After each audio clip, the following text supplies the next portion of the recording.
All right. Shalom. Yahweh Ba'ashem Yahweh Shai Barakathum to the brothers. Yahweh Shema Alafam Ba'ashem Yahweh Shai to the sisters.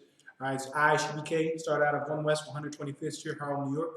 All right. We're under the leadership and the authority of Commanding General Yohana. We're not affiliated or associated with any group. What we're going into today is first we're going to go into the Feast of Dedication, or what you know of as Hanukkah. All right. In English, the English translation from the Hebrew is Hanukkah. In Hebrew, ancient Hebrew, it's Hakanaka. And that's how the men that were around at the time, that's how they would have pronounced it. They would have pronounced it Hakanaka, not Hanukkah, because there is no U in ancient Hebrew. All right? The U is from the vowel placement that our enemies, okay, the so-called Jewish man, put in. Okay? But if you're watching, make sure you like this, share this, subscribe to ISBK Canada, No Cowards Canada. And without further ado, let's get into it. All right. So you see before me, I had these candles lit. I lit these candles several minutes ago before class. Many of you that are new to this may be asking, why are these candles lit? You can't really see me as well. What's the point of lighting these candles? These candles are lit. These candles are lit because the candlestick was a part of the things that are rededicated to the school, or to the temple, rather. All right, I'm going to get that for you. If you have any questions, type the questions in. All right. If you have any questions, type your questions in. If not, I'm going to go ahead and get started and give you a summary of the Feast of Hanukkah, or the Feast of Dedication in the English. If there are questions, I'll answer them in a timely fashion. Bear with me 1 second.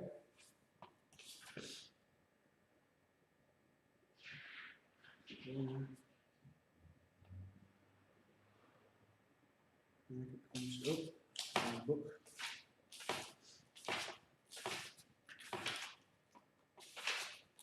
Bear with me 1 second for the chapter.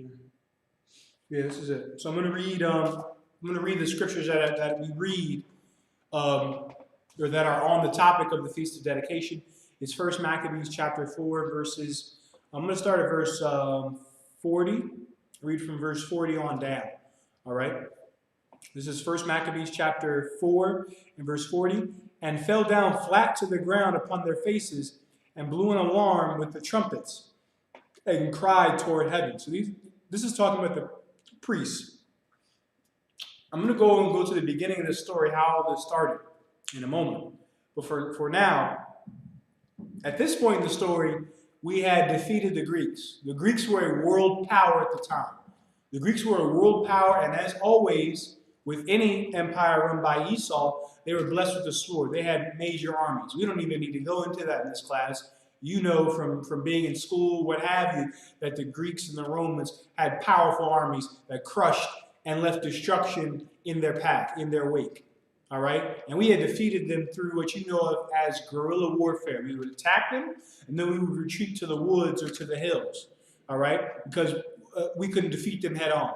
Okay? We had wise tactics, and we chiefly had the Most High on our side. Indigenous man, the Most High is not on our side in Canada. West Indian man, the Most High is not on our side in Canada. So-called Latino, the Most High is not on our side in Canada, and because he's not on our side, we get overcome. You had Canadian police that were ready to fire on indigenous protesters that simply did not want a pipeline through their land. Now, indigenous nations or bands, they're supposed to be sovereign, meaning what they choose as rule, what they choose to have done with their land, that should be honored. Also, a quick sidebar, if you can hear and see, press 1. If you can hear and see, press 1. All right, so I know I'm getting through to people. If not, I won't know. So give me ones. Give me some ones. Let me know if you can hear this and see this. Go ahead and share it. Share it. All right. Canadian police, the Royal Canadian Mounted Police, were ready to fire upon indigenous protesters that simply did not want a pipeline going through their land, which they should be allowed to say, no, you can't go through our land. And the Canadian government, like the American government, the United States government, is supposed to respect that. But in America, they didn't respect that. They didn't respect it. They almost built it. Okay? Almost built it, and I think they still are building it anyway. That pipeline, more than likely, is still going to go through the Black Hills in the Dakotas, which is sacred land to the so-called Native American Indians, the Gadites, in the Bible, in the scriptures. So they don't care about us. We're people that are mocked and laughed at, made fun of, called lazy, shiftless. They call the Native Indian lazy just like they call the Negro lazy. Just like they call the West Indian man lazy. All right? And why? Why do they do this? Because they've overcome us. Because we have no protection. All right? Our protection is not in man. It's not in guns. It's not in tanks. Our protection is in the Most High, the one you call God. All right? The supreme being. Okay? The God of the Bible. Okay? The Most High power. Verse 41, then Judas appointed certain men to fight against those that were in the fortress until he had cleansed the sanctuary. So the sanctuary here is talking about the temple that Solomon had built. Remember, this is Solomon's temple. All right? The temple had been destroyed a little bit later. Excuse me. A portion was added to the temple by Herod. When I say it was added by Herod, he had it commissioned to have it built simply because he was ruling over our land at the time. That doesn't mean that he, loved so-called black people or the Jews and, wanted to build it. He became a Jew, or he followed the customs of Judaism, and he thought it meet very good to add a portion to build, add on to the temple that was already there. This is this temple that King Solomon had built. Okay, the wisest man on earth, second only to Yahushua. Okay, Yahushua being the wisest man ever, and wisest man that will ever exist. All right. Judas appointed men to go into that sanctuary, which is the temple of Solomon, and fight. Fight who? The heathens that were still in there. We're going to go, again, we're going to skip back to the beginning to show you what these heathens were doing in there. They were doing disgusting, unclean things that provoked us to anger. They were having whores and having orgies in the temple of the Most High, man. In the temple of the Most High power. They were doing this filth. And they were cooking and eating pork on our holy stone, sacrificing pig on the altar. And it provoked a righteous man named Mattathias, Judas, Simon, etc. Provoked them to start a war. We're going to go into that in a moment. But the sanctuary is the temple. To give you a little backdrop as well, the temple is built like a college campus. Those of you in Montreal, it's built like McGill College. Those of you in Toronto, it's built like the University of Toronto. It's built like Ryerson University. Those of you out west, it's built like the University of Calgary, Winnipeg, okay, Saskatchewan or Saskatoon, etc. It's built like a Canadian university, meaning it's a large campus with many different buildings. It was a place of higher learning, of higher education, something which is not valued by the so-called Black, Hispanics, and Native American Indians. Also, what was this higher learning about? Was it about getting high, robbing, stealing? Was it higher learning in wickedness? No. It was higher learning in the truth, in the laws, statutes, and commandments of the Most High. Okay? Many different buildings dedicated to many different areas of teaching, etc. You had money changers. You had a bank in there. How do we know there was a bank? Because when you call Christ, he overturned that money table. When you look up the word bank, it literally, in its origin, means money table, or table of money.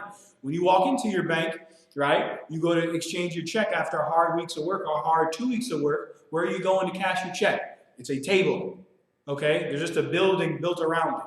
Well, that thing was also in the temple. Christ, or Yahushua, he overturned it. Why did he overturn it? I'm going off on a sidebar a little bit, but I'm just giving you the background of the layout of the temple. He overturned it because they were robbing the people. You had foreign Jews, meaning Israelites from outside of Judea proper, who would come to Judea, to Jerusalem, to serve the Most High on the high holy days, the feast days.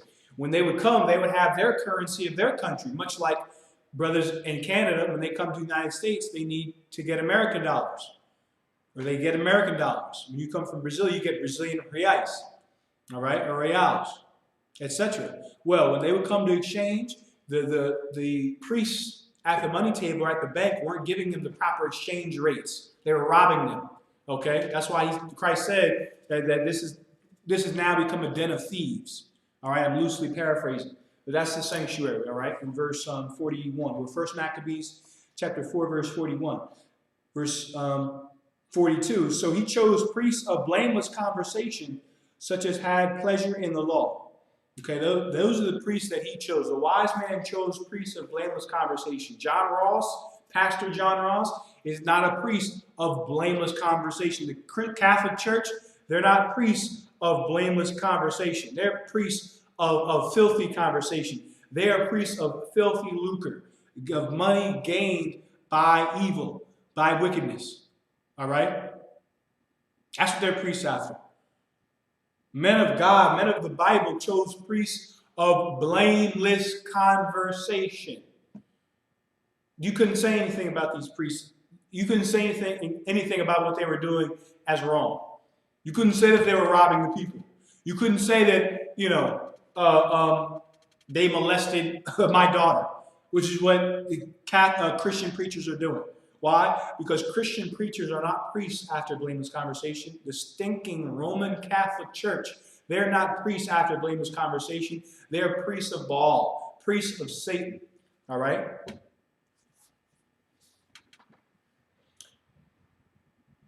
And the last part bears it out.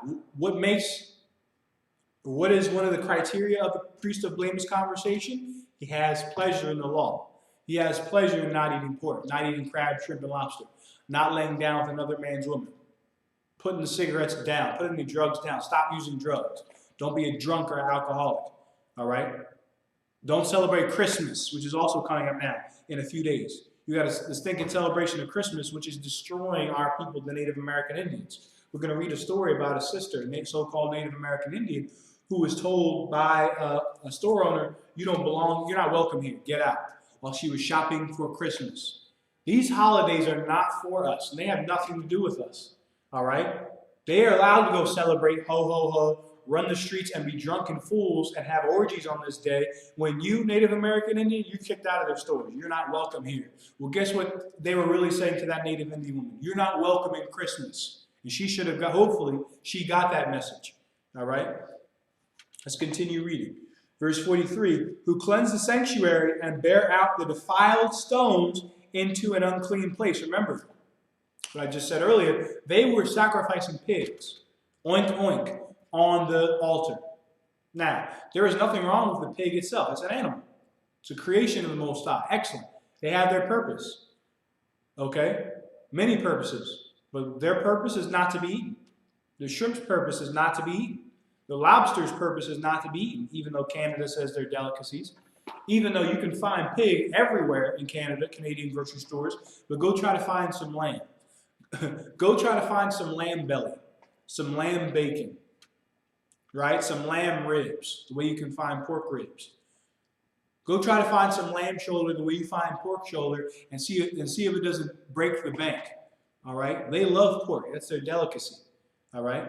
But it wasn't to be eaten. And the sacrificing of it, the killing of it, and the cooking of it on our stones, etc., made those stones unclean. So the priests, knowing the law, having pleasure in the law, remove these stones. When the Christian church wouldn't know to do that, the Christian church would sing and dance and bang tambourines in the name of the blood of Jesus on those stones, when those stones are filthy, according to the Most High. But these priests here, they knew those stones had to be removed to an unclean place. Meaning there was a place that was dedicated to things that were unclean, dead bodies, if you will, dead carcasses of unclean animals. Your feces, all right, your fecal matter. The scriptures say when you're at war, you would have a paddle. So what you would do is you would go outside the camp and ease yourself. The Bible uses a poetic phrase for taking a dump. All right, you would go out and you would relieve yourself. Number 2, all right, outside of the camp. But first you would dig a hole and let it go ahead, go in that hole and cover it up to keep us clean. Okay, well in the same area, you put your pigs and you would put these stones because they were unclean. Okay, and then that goes to anyone that says the Bible isn't scientific. There's science all in this Bible. Unclean, cleanliness, hygiene, quarantine is all in the scriptures. Verse 44, and when as they consulted what to do with the altar of burnt offerings, which was profaned, verse 45, they thought it best to pull it down, lest it should be a reproach to them, because the heathen had defiled it. Wherefore they pulled it down. So they pulled down where they were burning their offerings, because that was also unclean from the pig, the pork. Verse 46, and laid up stones in the mountain of the temple in a convenient place, until there should come a prophet to shew what should be done with them. All right? Until there should come a prophet to show them what should be done with them. They had those stones pulled down and laid up until a prophet of the Most High would come. A prophet is a man that knew, that was given visions of the Most High into the future. All right? Bear with me 1 second. I'm trying to share the class real quick. Questions? If you have questions on YouTube, Facebook, type the questions in. YouTube, Facebook questions, type them in. We're doing a long summary of Feast of Dedication, or Hanukkah, or what the Jewish man calls Hanukkah. Okay, it's just the same word in the English translation from the Hebrew, with the vowels imposed as well. All right. Bear with me 1 second.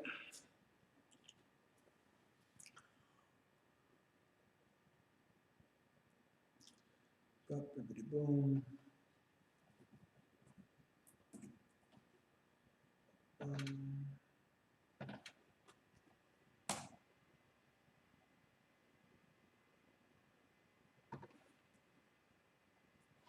Get your questions together if you have them. If not, I'm going to continue to go into the Feast of Dedication, Hanukkah.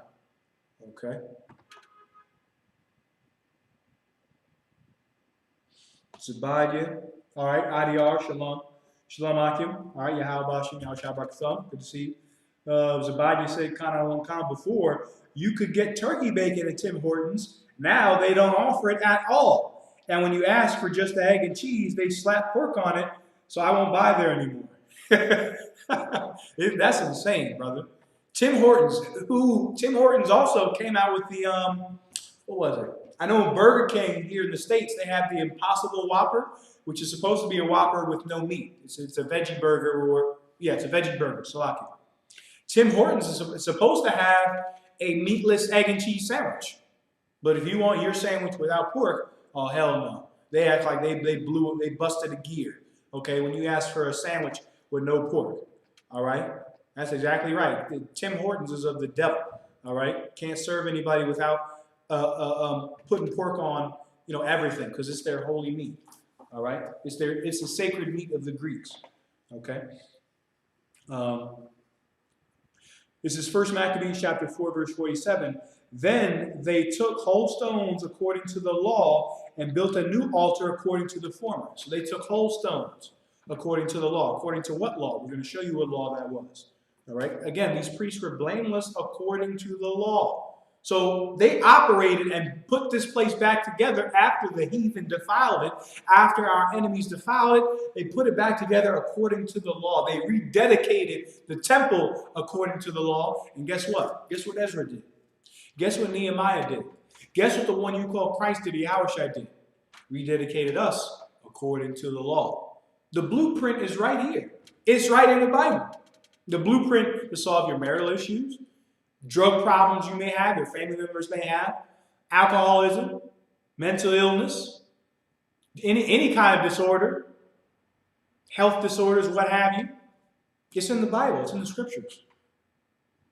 People lose faith in God, quote unquote, because they're following men that are not perfect according to the law, that are not pleased in doing the law. These priests rededicated the temple. They put the temple back together according to the law. And guess what? These same priests were victorious over a world-renowned empire. Oh, they were victorious over an absolute superpower like the Greeks. They won. And guess what they also did? The law. That should tell us something. In order to be victorious over our enemies, we've got to be perfect in the law. They beat the Greek Empire. Are you kidding me? Alexander conquered the known world. Okay? They say the sun didn't set on the British Empire. It was similar with the Greek Empire. and they defeated them. They were perfect in the law. That should tell us something. Maybe we should be perfect in the law. We've tried everything else. We've tried Rastafarianism. We tried Afrocentric culture. The Native Indians. We tried our spiritual, shaman practices of old, which those practices are not of old. Those practices come from Assyria. We'll get into that as well. Many of them, as shamanism and animism, worshiping animals. That's not native culture. Okay. Neither is voodoo. It's the same thing as voodoo and Santeria. That came from being under our slave masters. Same thing with Christmas. Okay, but what law was it? Excuse me. Just 1 second. Stone's not here.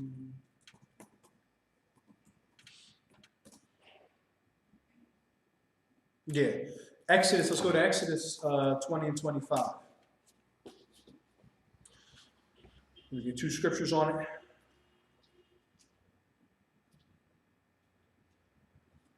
Exodus chapter 20 and verse 25. When it says they put up whole stones according to the law, this is the law that they were applying. Exodus chapter 20 verse 25. And if thou wilt make me an altar of stone, thou shalt not build of it hewn stone. That's why it said whole stones, meaning these stones that you would build for the altar of sacrifice to the Most High. Those stones couldn't be cut; they had to be whole. All right, take a whole block and lay that sucker down. That's how it was built. And that's how the priests and Maccabees built it. Okay. For if thou lift up thy tool upon it, thou hast polluted it. Okay? It's been polluted by the tool. Okay. The Most High wanted this stone to be holy or separate. He didn't want man's hands to be on it. Okay. He just wanted a whole stone. That's what the Most High wanted. All right. And that's what we did. Deuteronomy chapter 27 and verse 5.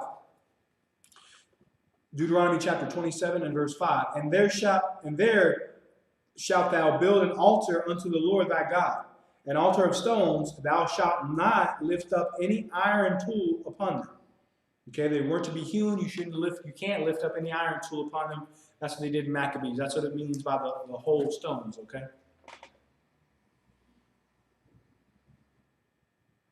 And built a new altar according to the former. So they built it in the manner of the former. You can read about the former in the book of Exodus, the book of Deuteronomy, and I believe the book of Numbers as well.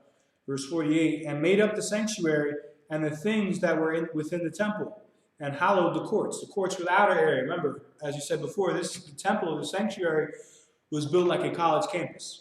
All right? So you had courts, walking areas, etc. They made also new holy vessels, and into the temple they brought the candlestick. They brought the what? The candlestick. That's why we have a candlestick in front of us. The candlestick was brought in, and of course when they brought it in, they had it lit. All right, let's get the scripture on the candlestick.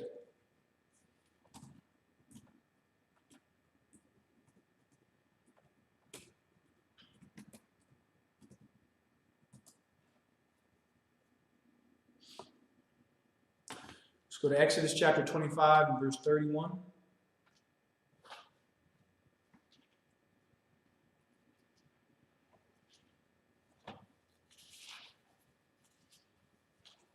Go ahead and let me check Facebook and YouTube real quick.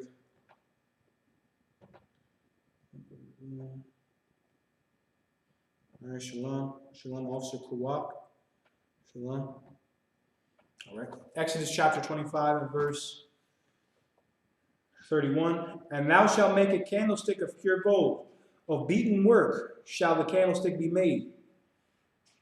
And his branches and his bowls and his knops and his flowers shall be of the same. Meaning, you were to make this candlestick out of pure gold, smelt it, okay? And then you were to beat it, grind, not grind it, beat it, twist it into place. Like the candlestick you had before me. This is not the candlestick of the temple. The candlestick of the temple was taken in 70 AD, and it was melted and put into the Roman Colosseum. It was used in the gold for the Roman Colosseum. Okay? Let me see. I'm going to get you that image of the Ark of Titus. Ark of Titus is an ark that our enemies, the Romans, used to dedicate to their gods. Okay? When men died, they became gods. And the Ark of Titus was an ark dedicated to a man named Titus, who was one of the Roman emperors. And it shows them carrying away our candlestick. I'm going to share it with you so you can see it.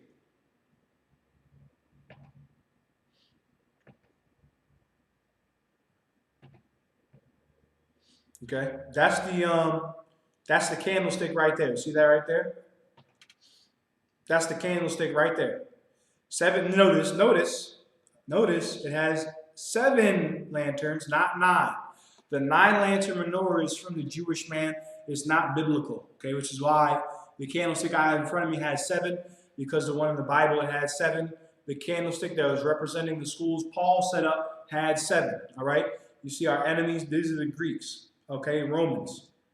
Okay, after they defeated us, they carried away our holy vessels, just like the heathens always did. Except this time they destroyed it, finished it for good. This is the candlestick that Aaron had set up. 1, 2, 3, 4, 5, 6, 7 lanterns. Okay, 7 branches, not 9. Okay, but this is from, you can check this out. You look up Ark of Titus, look up Ark of Titus menorah. Okay, that's what they carried away from our homeland. All right, but that's the candlestick in the scriptures. They smelted it, and they took the gold, and they put it in. They used it in the development of the Roman Colosseum. All right, I'm going to read on where I was. This is Exodus chapter 25 and verse 32. And 6 branches shall come out of the sides of it. 3 branches of the candlestick on one side, and 3 branches on the candlestick of the other side. So there are 3 branches on each side. 3, and you had 1 coming up in the middle. That makes 7, all right, not 9. Okay?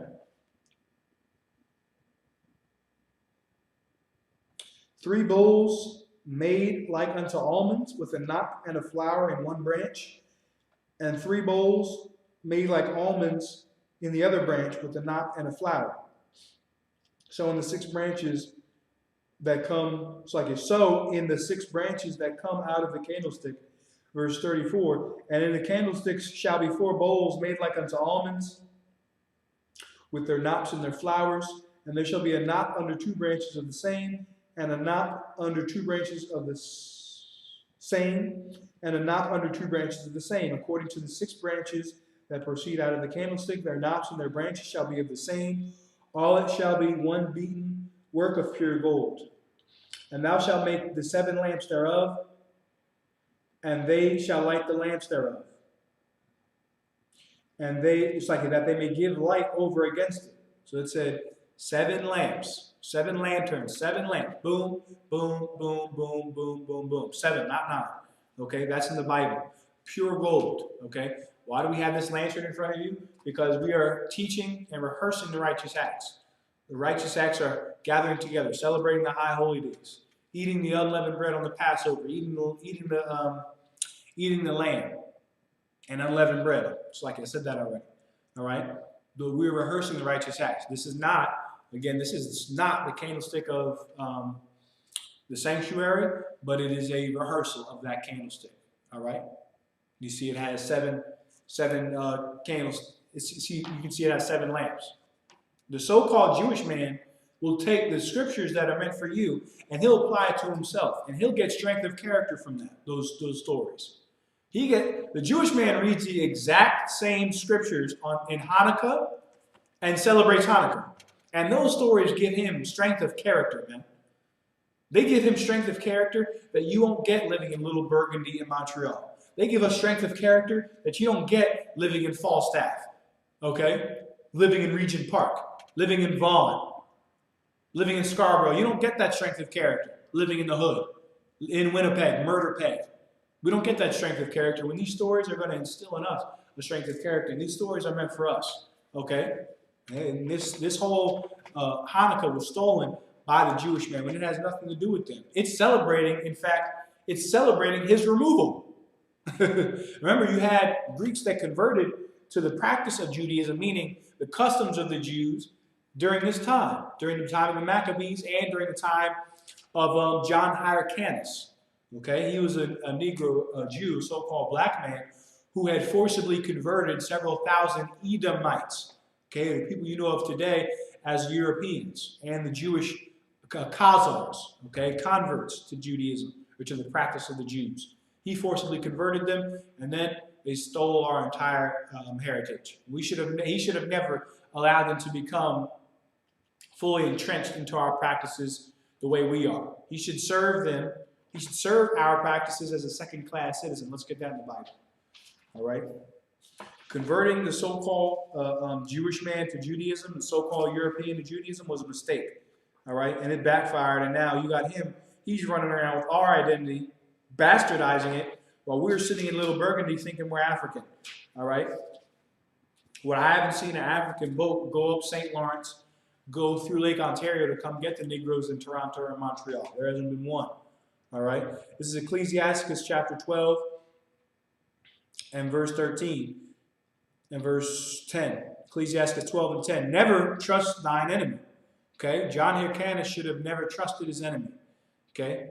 The Hasmonean dynasty should have never trusted their enemy. The Edomites were the, biblical enemy of the Negroes, of the Jews. Remember, you look on a map, which those maps aren't accurate. We'll get into the full map of the nation of Israel in a second. Not in this class, but in later classes. If you look at a map, you see that Edom was directly south of Judah. Okay? So we've always been mortal enemies. We should not have converted them. Shouldn't have trusted our enemy. For like as iron rusted, so is his wickedness. Like as iron rusted, so is his wickedness. He becomes wicked. That's all he becomes. He becomes evil. He'll have you go into slavery, sell you off, buy you. Many of the buyers were Jewish. All right? Buyers of slaves were Jewish. He'll buy you, right? And then say you're African, which is a lie. Say you come from Africa. He'll tell the Native Americans, oh, yeah, you came from this ice bridge, okay, that has never surfaced, but you came across this ice bridge up in the North Pole. Well, nobody walks up there to this day. You mean to tell me thousands of Native Americans survived that walk? An ice bridge? You got to be kidding me. When to this day, to go up to the North Pole, you need a guide. You can't just go up there on your own. You'll freeze to death. There's animals and all kinds of stuff up there that'll make a meal out of you. Okay? Give me a break. The Native American Indians got over to this land around Africa on a boat. Okay? Sailed across the Euphrates out into the Indian Ocean, around Africa, and followed the current that'll take you to this day from Angola to Colombia. And that's where they settled, and they moved north and south from there. Okay? Let's get back to the scriptures on the Feast of Dedication. 1 Maccabees chapter 4 verse 48, and made up the sanctuary, and matter of fact, 1 Maccabees chapter 4 verse 50, and upon the altar they burned incense, and the lamps that were upon the candlestick they lighted. They might give light in the temple, so they lit them up for lights. These are lights. Okay, candles were lights at one time, before the invention of electricity. Okay, and they lit them for lights. We light them to this day to rehearse, again, the righteous acts. And these were righteous acts. Rededicating the temple, sanctifying and cleansing it. All right? Verse 51, furthermore, they set the loaves upon the table and spread out the veils and finished all the works which they had begun to make. Now, on the 5 and 20th day of the 9th month, which is called the month Caslu, in the 140 and 8th year, they rose up betimes in the morning and offered sacrifice according to the law upon the new altar of burnt offerings which they had made. So they offered sacrifices. Of course, Yahushua is now the sacrifice. That's in Hebrews 9 and 11, Hebrews 9 and 12. All right, but they sacrificed. They celebrated. Celebration was 8 days long. Okay, it's like a party. All right, so you get home, go ahead and snack. I got a little snack in front of me. But you feast for 8 days. It's like a party, okay? So in any of the schools in the ISUBK, we'll have food out for our members and our students when they come in to class, all right? Let's get the Feast of Dedication in the Bible, okay? Go to John 10. Go to John 10 and John 10 and 32, all right? The Feast of Dedication is biblical. All right, it was a high holy day that was celebrated by the one you call Christ. We're going to get that in the Bible. This is John chapter 10. In fact, hold on one second. That was John 10.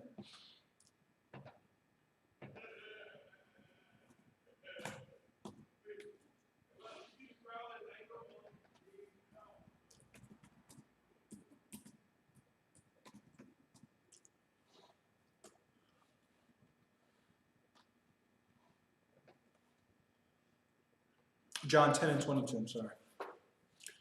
John chapter 10 and verse 22. And it was at Jerusalem the feast of the dedication. And it was winter.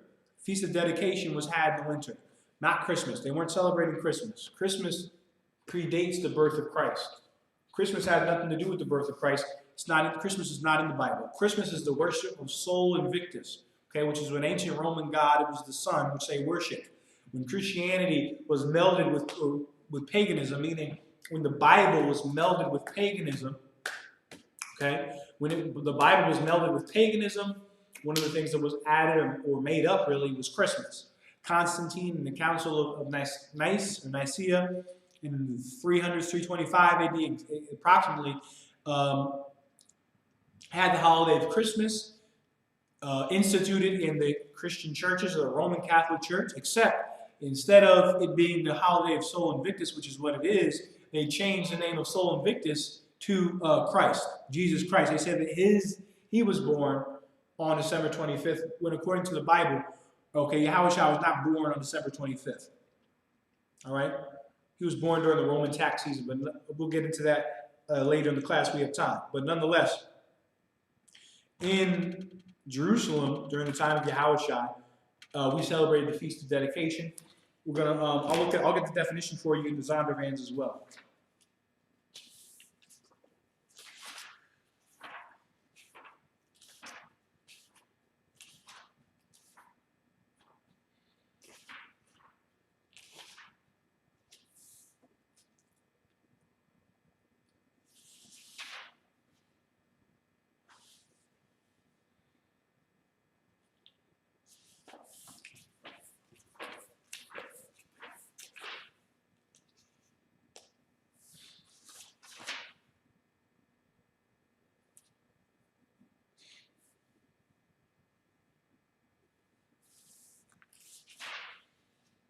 Because I don't have it in the Zondervan, so I'll look it up for you.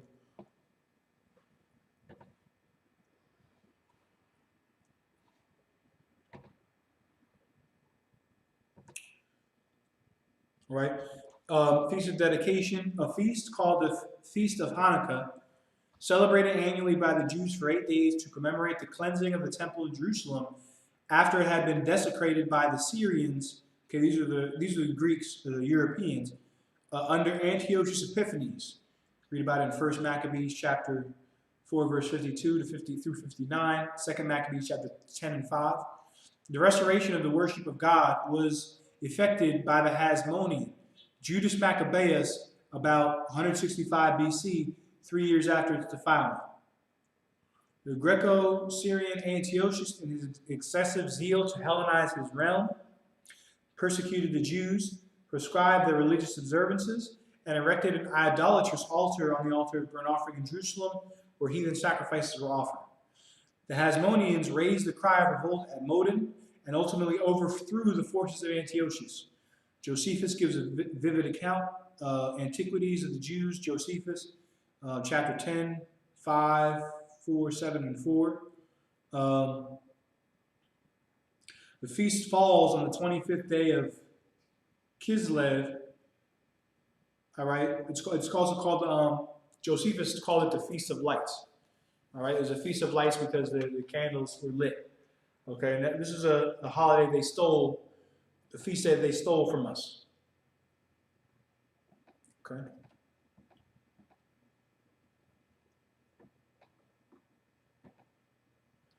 All right, so let me get the definition of dedication as well. So Webster's, Merriam-Webster's Collegiate Dictionary. I'm going to go ahead and get the definition of dedication, all right?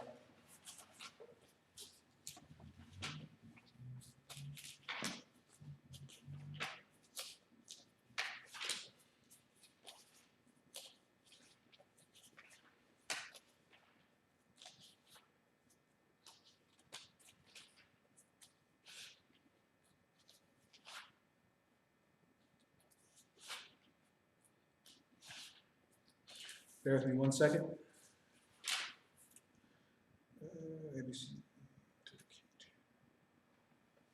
Okay. Dedication. This is the Merriam-Webster's Collegiate Dictionary, page 324. Dedication. An act or rite of dedicating to a divine being or to a sacred use.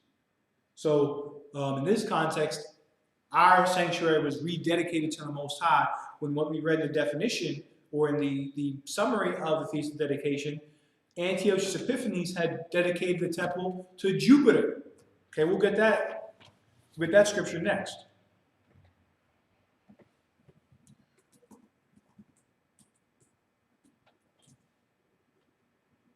All right, we're going to go to 2 Maccabees chapter 6 and 2 next in a second. So, to dedicate something is to set it apart or make it holy to a specific deity or for a sacred use. All right? The priests rededicated the temple to the Most High because the heathen, the devil the Bible speaks of, dedicated it to Satan. All right? Dedicated it to their gods. Let me get it for you real quick.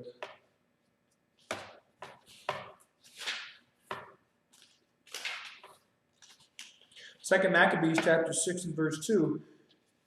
Matter of fact, I'm going to start at verse 1. 2 Maccabees chapter 6 and 1.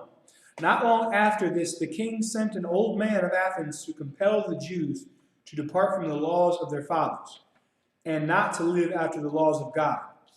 Okay, so at this time, Antiochus Epiphanes, as was read in the summary, he wanted to Hellenize his realm, meaning he wanted to convert and consolidate his realm under the same culture. Because the Greeks, just like America, just like Canada, knows when they have everyone smoking weed, everyone celebrating Christmas, it makes everyone easier to control. Okay, go ask Afghanistan who today, or who on December 25th will be celebrating Christmas. Go look it up. They have Christmas and Santa Claus in Iraq and Afghanistan now. Why? Because they dropped the mother of all bombs on them. Okay, because they waged war and terror on the Afghanis and on the Iraqis. Okay, so now they have Christmas. Why did they do that? Because the American government knows that having the Iraqis celebrate Christmas is easier than having them bump their head on a rug 7 times a day.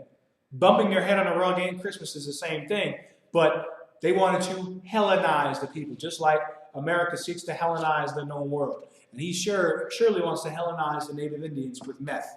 Okay, that's Hellenistic, that's Greek. That's of the heathen. Okay? Weed is Hellenistic. Weed is of the Greeks, of the heathen, of the East Indians. And weed, just like Christmas, makes people easy to just conquer and walk over. Docile. That's what it makes a man. Weed makes a man docile. All right? And so they knew that by rededicating this temple to Jupiter, they would have an easier control over us. Let's read it. 2 Maccabees 6 and 2. And to pollute also the temple in Jerusalem, and to call it the temple of Jupiter Olympus, and that in Garizim of Jupiter the defender of strangers, as they did desire that dwelt in the place. The coming in of this mischief was sore and grievous to the people. This was grievous unto the people. Who is Jupiter Olympus? Let's look that up so you know who this is.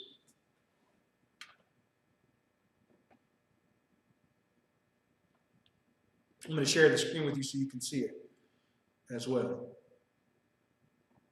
Okay. Jupiter, from Latin, Eupiter. Okay. Zeus, deus sky. Pater, father. Thus, sky father, also known as Jove. All right. So I can.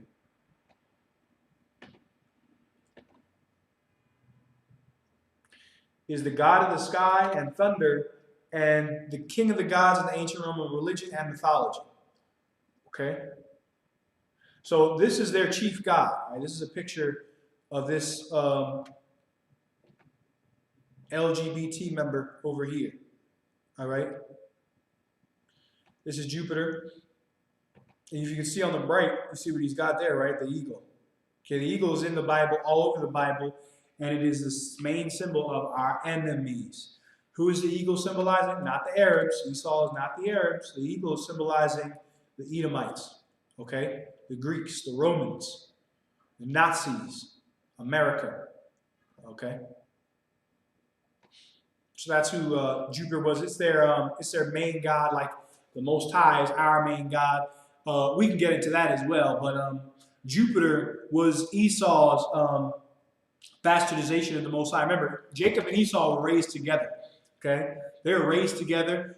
So just like Jacob knew the true power, the true God, Esau did as well. But when Esau left, just like when he took the Canaanite woman, took a wife of another nation, he rebelled against what his father had said, against the God. He rebelled against the God of his fathers, the Most High. Okay, and made Ayu Pater. All right, Pater means father. Assuming when they say Ayu, or EU, that means sky or something along those lines. There's a whole book on it. It's called Edom and the Roman Empire. I think I brought it out before. I can bring it out again on the creation of this god Jupiter. It's a made up god, like all gods except for the Most High. All right, and he had dedicated the temple to Jupiter. We had to rededicate it to the one called God, the Most High. All right. 1 second. I'm going to go to the beginning of the story now. We're going to give you the backdrop on the story. We're going to show you what was going on during this time period. Again, if you have any questions, type your questions in.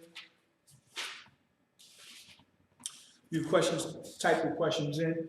Bear with me 1 second.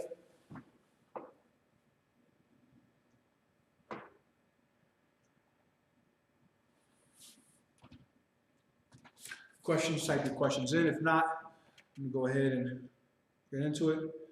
Alpo, all right, shalom. Where does the act of unholy Christmas trees come from?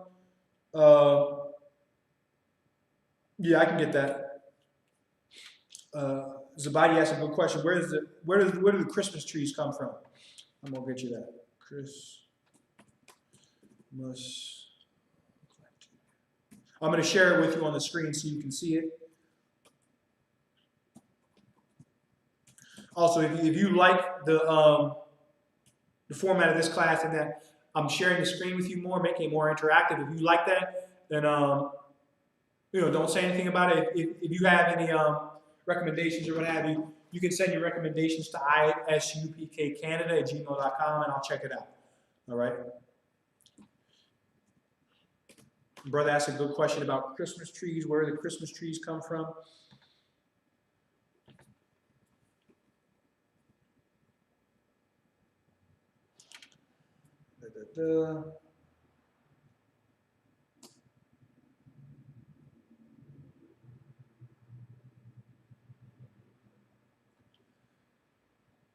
Pulling up the links for you now.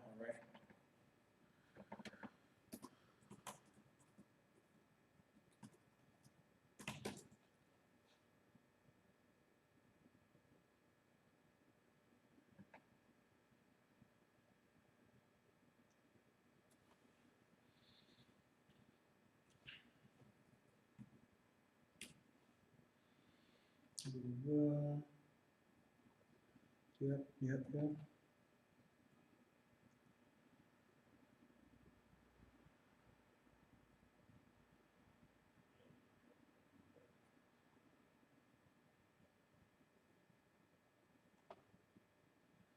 Bear with me 1 second. Making sure I have everything.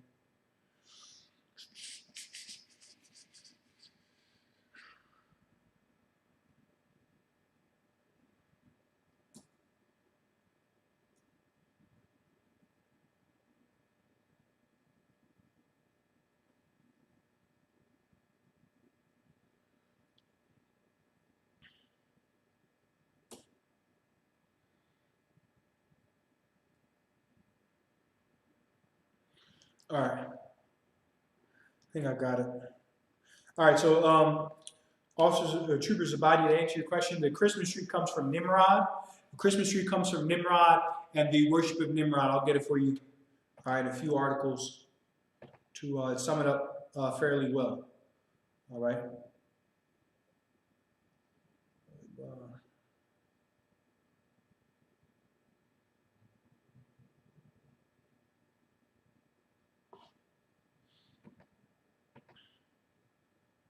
All right, I'm going to share the screen with you.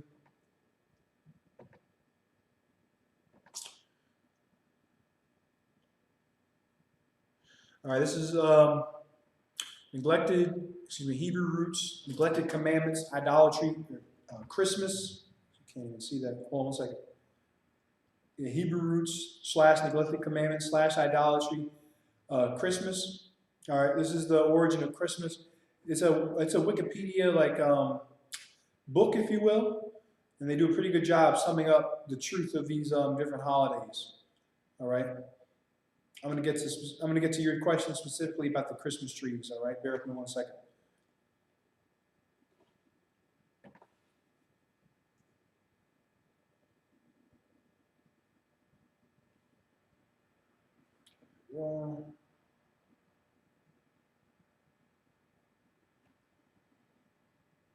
All right. So, let me make sure you can see that. All right. Hold on 1 second. All right, that's perfect. Okay, so I'm going to start here. All right, this is BibleTools.org, Christmas tree. Okay, so an article from Mike Ford. It says, so you plan to keep Christmas now? 2 key figures in the origin of Christmas are Nimrod, a great-grandson of Noah, and his mother and wife, and his wife. It was his mom and his woman. So this cat, first of all, this Hamite was having sex with his mom. Okay, and so-called Negroes in Toronto should think about that when they go and meet up and become homies with the Somalians. Okay, Nimrod is literally the ancestor of the Somalians. Okay, Nimrod was from a man named Cush. Cush is the forefather of the Cushites. The Cushites are today the Somalians, the Eritreans, Nipsey Hussle. Okay, the Somalians, parts of the Kenyans, parts of Kenya. Yeah, and those other small African nations around Somalia, East Africans, okay, are Cushites. All right, and Cushites had sex with their mom. Okay, the West Indians, we don't. That's not something we do. Semiramis, also known as Ishtar, as Isis. From Ishtar, you have Easter or Oestre. And Isis, you have figures like the goddess and the diva and things like that. Nimrod, known in Egypt as Osiris, was the founder of the first world empire at Babel, later known as Babylon, Genesis the 10th chapter.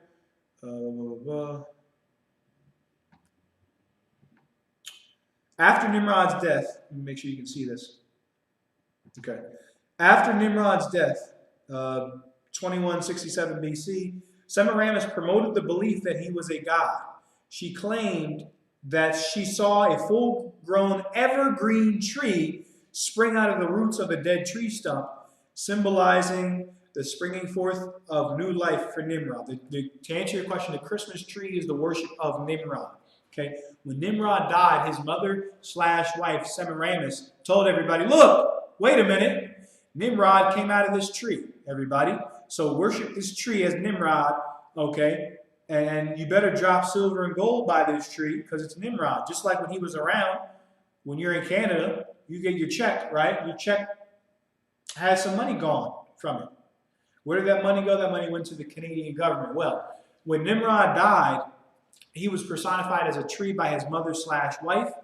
And just like you give a king gold and silver in Canada, or money in Canada, you better give that tree its silver and gold or you will be put to death. Okay? Silver and gold, deck the halls with bounds of holly, deck it with silver and gold. Gold in the Christmas tree comes from Nimrod. Okay, the tree represents Nimrod. Around the anniversary of his birth, she said Nimrod would visit the evergreen tree and leave gifts under it. His birthday fell on the winter solstice at the end of December. What's at the end of December? December 25th. Okay, December 25th.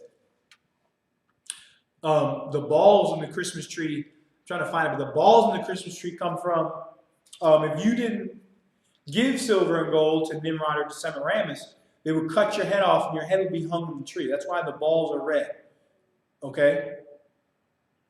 The green, I'll get into the green a little bit later. Lord allow, I'll put up a Christmas breakdown.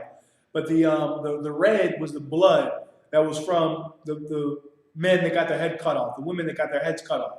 In other versions of it, they say that the red signifies the menstrual blood, okay, of Semiramis. So her period blood, she wiped on that damn tree. Either way, it's disgusting and filthy, all right?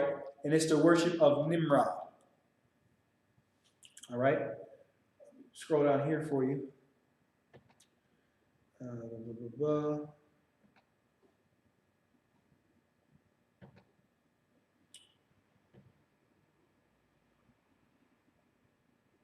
Okay.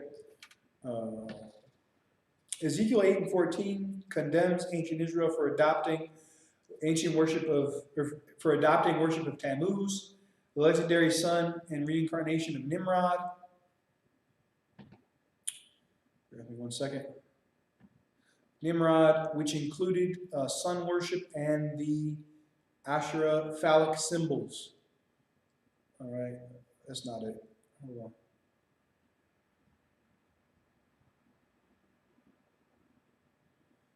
Blah. Let's see if it has it in here as well. Hold on 1 second.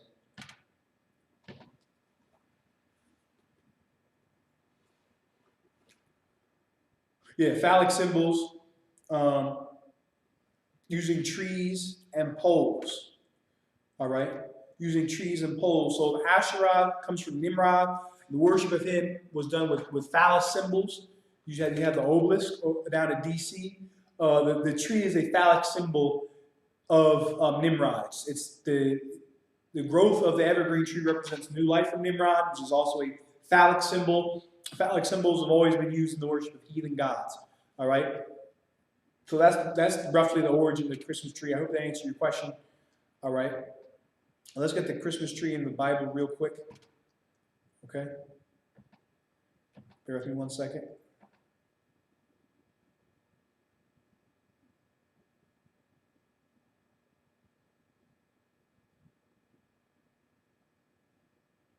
All right, so let's get the Christmas tree in the Bible. One of the many scriptures about trees in the Bible, Jeremiah 10:1, the classic one. All right.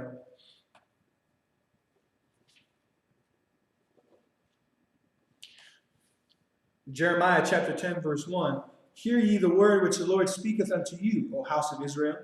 Thus saith the Lord, learn not the way of the heathen, and be not dismayed at the signs of heaven. Don't learn the way of the heathen, and don't be dismayed at the signs of heaven. Okay, Nimrod was also personified as the sun. Christmas is a day of sun worship. Okay, you can look up Sol Invictus, or Dia Sol Invictus. Okay, Sol Invictus was the worship of the birth of the sun, S-U-N, on December 25th. When they attempted to meld it with the Bible in 325, the sun, S-U-N, was changed to the Son, S-O-N, Son of God. Okay, and they changed the name of Saturnalia to Christmas. Okay, the birth of Christ, when Christ was born on that day. All right? So we're not supposed to learn the way of the heathen. Christmas is the way of the heathen. Okay, Christmas goes back to an ancient holiday known as Saturnalia. Saturnalia was a 6-day orgy of filth and homosexuality celebrated in ancient Rome. Okay? It was a worship of the god Saturn, which is also personified as, the planets and the celestial bodies and the sun, etc., where people would give gifts. You can go look that up. They would give gifts during Saturnalia. Societal roles would be switched, and homosexuality and orgies would be had. Okay? Which is all that happens during Christmas. Gifts are given, and debauchery is indulged in. Okay? It's the way of the heathen. We're not supposed to learn the way of the heathen. Don't learn it. Let's read on. For the heathen are dismayed at them. For the customs of the people are vain. For one cutteth a tree out of the forest. Hold on. For one cutteth a tree out of the forest. What happens during Christmas? What happens during the Christmas season? Don't you see evergreen trees downtown in Montreal? Don't you see evergreen trees in Toronto? Don't you see on your Instagram feed Christmas trees? Christmas Canada. Hooray! Christmas. Christmas is an old, disgusting holiday that was celebrated during the time of Jeremiah. And guess what? Jeremiah, like the real prophets of the Most High, speak against Christmas. Okay? We speak against Christmas in the ISUBK. Why? Because Christmas is a disgusting, vain holiday. Remember, in the first part, it said the customs of the people are vain. Black man in Toronto. Did Christmas pay your light bill? Does Christmas get you out of the projects? Did Santa Claus come down, ho, ho, ho, and give you a slip saying you are now out of the Toronto Housing Authority? You're now out of the Toronto projects? Does Santa Claus come to Little Burgundy, okay, and give you your dead son back? Black woman in Montreal? Did Santa Claus come to Montreal and bring back your dead homies? Does Santa Claus get you bail? Is he going to get you out of jail? Your homies that are in jail, is he going to pardon them? Hell no. It's a vain custom. Native American Indian. Hold on. Is Christmas going to get your mother and father off of meth? Is it going to clean up the community? Is it going to get doors on your in your homes? Is it going to keep the Canadian police from pointing snipers at you? I don't think so. I think they got snipers pointed at the indigenous. It's the Christmas season, right? Hey, hold on. Is it going to stop you from getting kicked out of a business and being accused of being a thief? We're going to read about that next.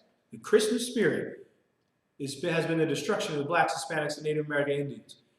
If you were down at the plantation to the Caribbean, you would know that Christmas is terrible. Massa would get drunk and he'd rape and murder throughout the slave quarters. They would go into the slave quarters and wreak havoc during Christmas. Go do your research on it.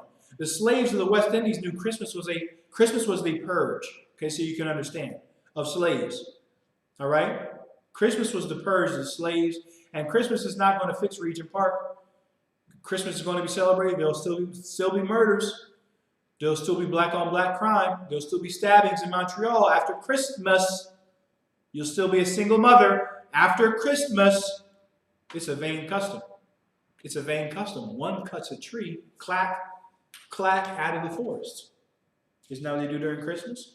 Christmas is in the Bible. And Jeremiah, a prophet of God, was against it. The Most High hates Christmas. All right? Okay? Christmas does absolutely nothing for you. All right? So that's it on that. To the brother's question, Zebadia, it's Nimrod.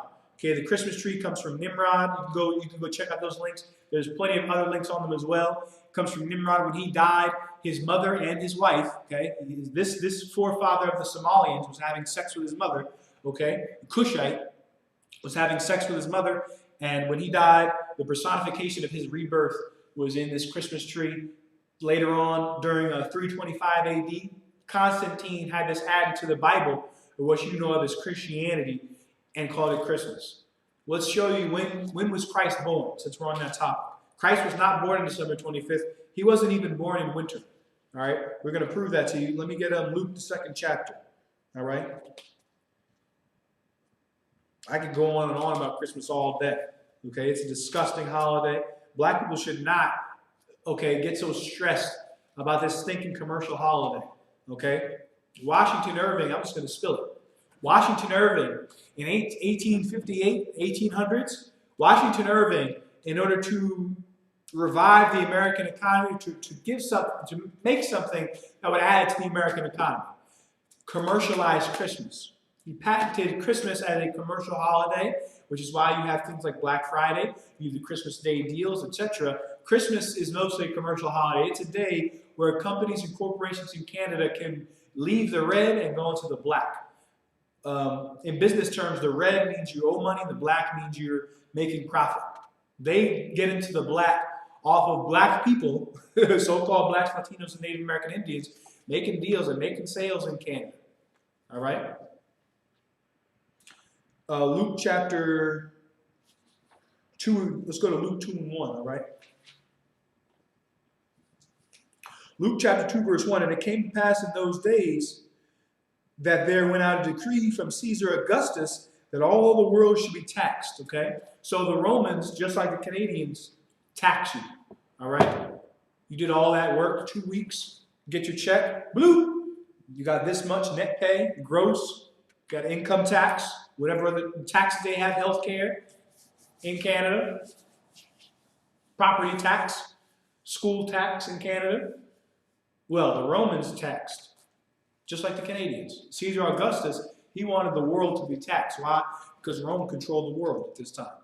Let's read on.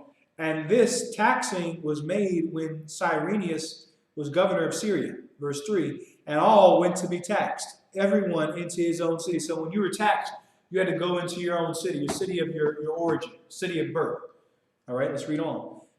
Verse 4, and Joseph also went up from Galilee out of the city of Nazareth into Judea, unto the city of David, which is called Bethlehem. In Hebrew, it's Bayaf Lakum, or house of bread. Okay, that's what Bethlehem means. All right? Because he was of the house and lineage of David. Who else was of the house and lineage of David? The one you call Christ. The virgin birth is a damn lie. Why? Because Christ is the root and offspring of David. Guess who else was? Joseph, which would mean one thing. Okay? Joseph is the biological father of Christ. Okay? That's how Christ came on this earth. And he didn't come on the earth December 25th. Let's read on to prove it. Verse 5, to be taxed with Mary, his espoused wife, being great with child. Okay, so Mary, when she was pregnant, she was great with child, meaning the baby was showing. Okay?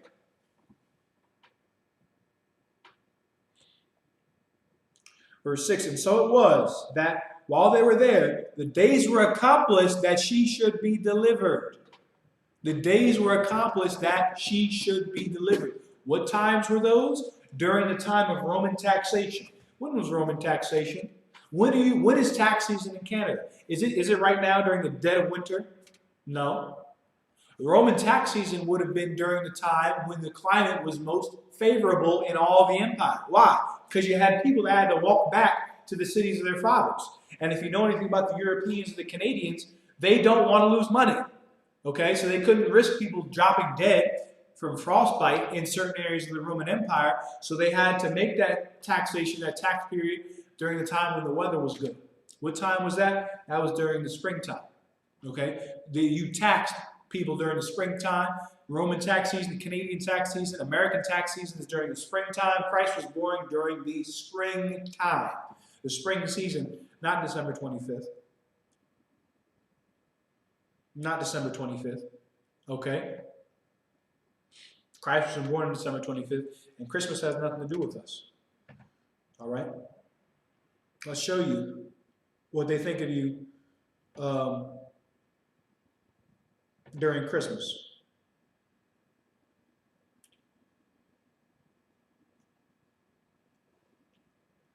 Bear with me 1 second.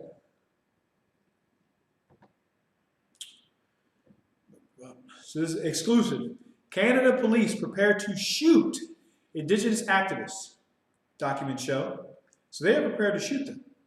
They are prepared to murder Canadian Indigenous activists. His sister, her name is Sabina Dennis. Sabina Dennis stands her ground as police dismantle the barricade to enforce the injunction filed by Coastal GasLink Pipeline at the Gidimt'en checkpoint near Houston, British Columbia, January 7th. So this is a while ago. All right. Notes, make sure you can see that. Yeah.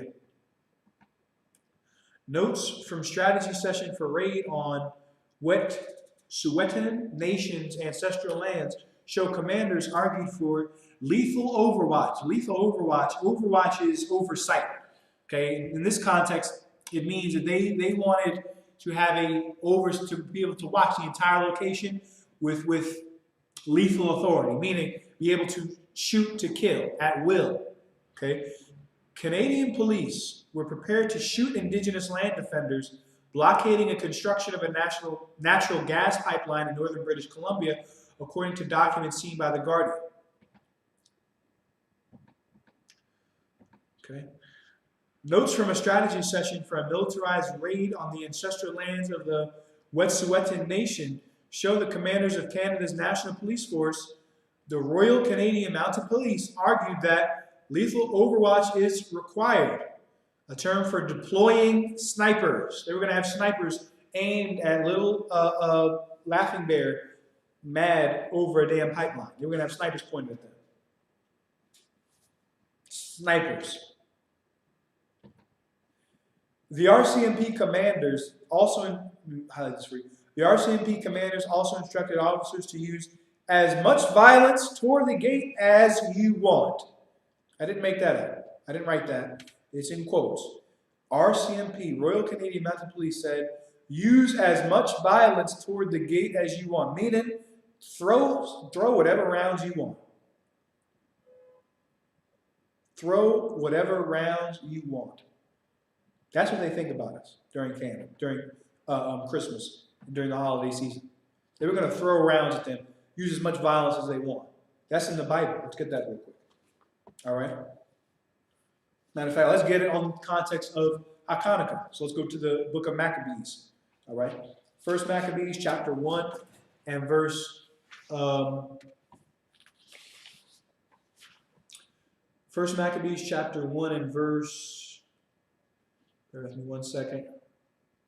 First Maccabees chapter 1 and verse 9. And after his death, they all put crowns upon themselves.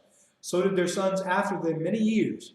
And evils were multiplied in the earth. Okay? When Alexander took over, Alexander died, and his 4 generals took over. And when his 4 generals took over, evil was multiplied in the earth. Okay?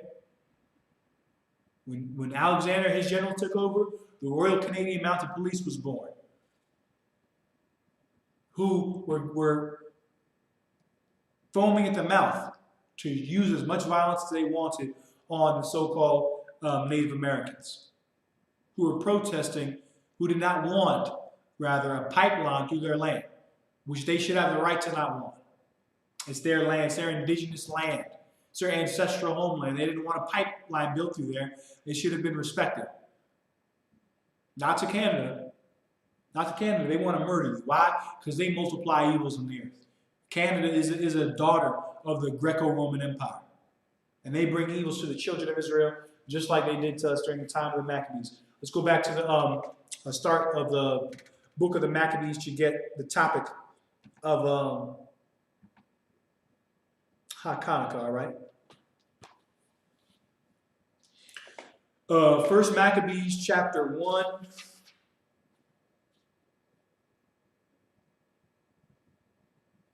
In verse 1. I'm just going to read it all the way down, all right?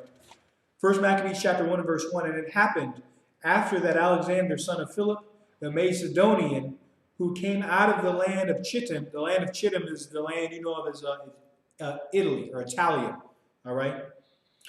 Had smitten Darius, the king of the Persians and Medes, that he reigned in his stead, the first over Greece. The Edomites, or the Macedonians, who were a group of Edomites, were given power under the Medo-Persian Empire, the Persians and the Medes. Okay, the people you know of today is the East Indians. Okay, that guy at the corner store, okay, with the Hindu music. At one time, he ruled the earth. He was under the Persians. He's a Persian. Okay, him and the Iranians. All right. They were the Persian Empire, and they ruled the earth. Well, during their rule, the rule of the East Indians and the Iranians, they had hired Edomites to fight in their army because of the scripture in Genesis 27 and I think it's 41, where it says, Esau shall be blessed with the sword. He's blessed with the sword, and so if you want a good army, if you want to be trained on how to kill, you go get the Europeans, you go get Canada. You go get America. They're expert in war. Why? Because Esau was blessed with the sword. All right? So, through hiring the Edomites and allowing them to be in the military ranks, they rose in power through being in the military until Philip smote Darius, okay? The king of the East Indians and the Persians. All right? And he became the first ruler over Greece. The first Macedonian ruler over Greece, and made many wars, and won many strongholds, and slew the kings of the earth, and went through to the ends of the earth, and took spoils of many nations, insomuch that the earth was quiet before him, whereupon he was exalted, and his heart was lifted up. So this is Alexander. Okay, Alexander was the son of Philip, and he went through and smote many nations. Many people say that the Bible is a fairy tale book. We're reading this history right here in the Apocrypha, and you can go and look up Alexander the Greek, who they call Alexander the Great. You can go look him up. This isn't made up. This is real history in the Bible. All right?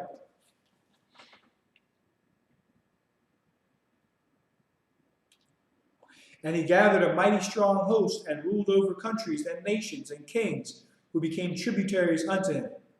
And after these things he fell sick and perceived that he should die. It's rumored that he had a sexually transmitted disease and that killed him. We can't teach that. I can't verify that for sure. But what we do know is that he got sick and he was ready to go. All right?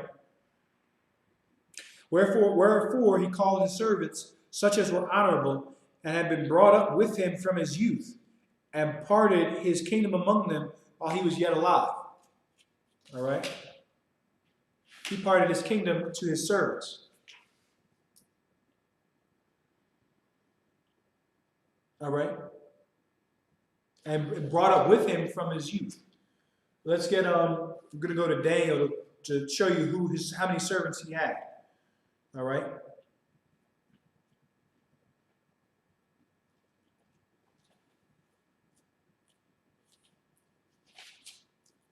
Go to Daniel. It's Daniel, the 7th chapter. All right.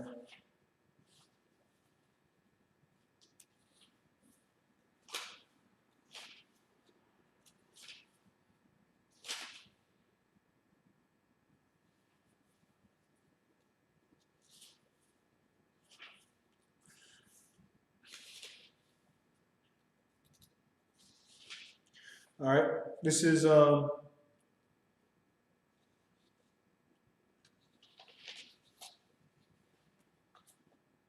Daniel chapter 7 and verse 6. After this I beheld, and lo, another, like a leopard, which had upon the back of it 4 wings of a fowl. The beast had also 4 heads, and dominion was given to it. Who is this leopard? This leopard is the Greek Empire, okay? You can look up Alexander. In many museums, they'll have a bust of him, or just his head and his shoulders, wearing a leopard skin hat, okay? Alexander was represented by the leopard, all right? He wore a leopard skin hat. That's in the Bible. Prophecy from Daniel, okay, from the Most High, all right? So the 4 wings and the 4 heads were the 4 generals of Alexander, or the Diadochi. All right, the Diadochi were 4 of Alexander's top generals: Cassander, Lysimachus, Seleucus, and Ptolemy.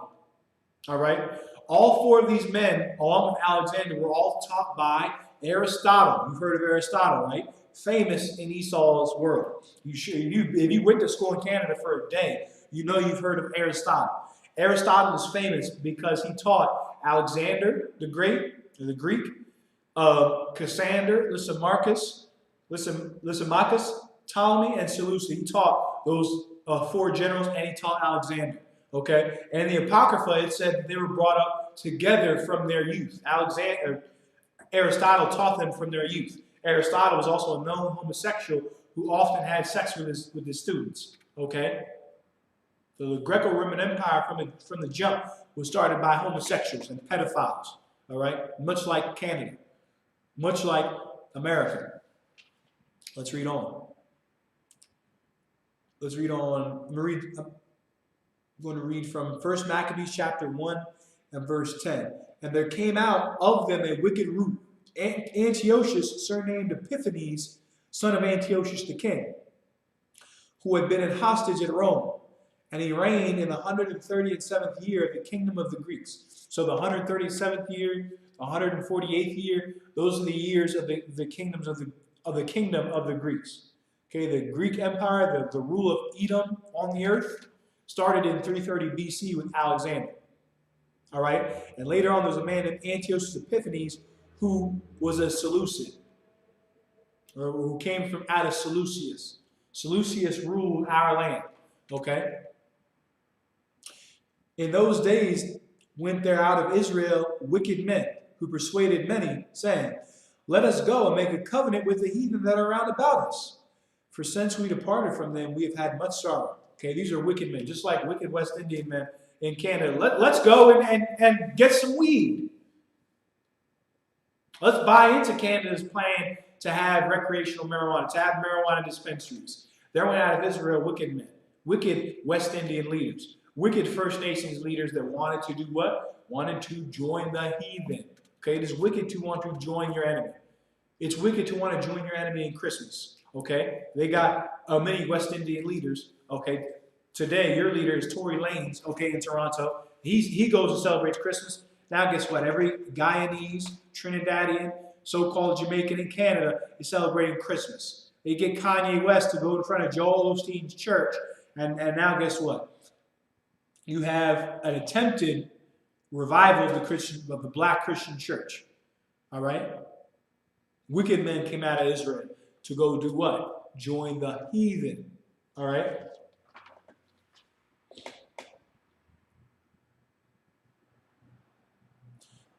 Verse 12, so this device pleased them well. It pleased them well to do that. It pleased them well to make a contract with the heathen. For since they are without the heathen, they have had much sorrow, which is what many Negroes in Canada will say. What are you going to do without the white man or the Canadians? What are you going to do without them? Some silly Negroes will say they got us out of the jungle in Africa, which is a damn lie, and civilized us. That's a lie.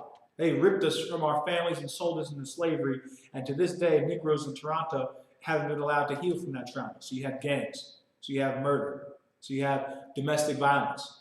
First Nations haven't been allowed to heal from their trauma. All right? But it pleases wicked men to go and join the people that have destroyed them. Let's read on. First Maccabees chapter 1 and verse 13. Then certain of the people were so forward herein, that they went to the king, who gave them license to do after the ordinances of the heathen. Recreational marijuana, brothels in Montreal, the license of the heathen. All right? Heroin clinics, shoot-up clinics, license of the heathen. Christmas parties, license of the heathen. All those things are license of the heathen, license to do after the way of the heathen. Wicked West Indian Negroes, oh yeah, let's go and celebrate the Christmas. Master, can we celebrate Christmas? Oh yes, you can, Clerval. Yes, you can, Jean-Pierre. Jean-Pierre knew nothing about Christmas in Haiti. Napoleon celebrated Christmas. Christmas, that's Napoleon's holiday. Napoleon loves Christmas. The Haitians that celebrate Christmas are still under Napoleon's rule. You're still under the French's rule. Those are the French's holiday. Haitian, West Indian, First Nations. They wanted to go get a license to do after the heathen, do what the heathen do. Now we can get high. Woo! Yeah, everybody. Free weed in Canada. Legal. Oh, and you know what's crazy too? They made, the white man is so smart. He knows you are so dumb. So-called West Indians, so-called Haitians are so dumb that if he imported the weed from Jamaica, he knew you were going to buy it. They had a talk. They had a sit down. How are we going to get the best profits out of this? Well, we know black people, they destroyed, they're in poverty. They're in the largest public housing authority, second only to New York City and Toronto. Okay, so they can't even afford they can't even afford shelter in Toronto.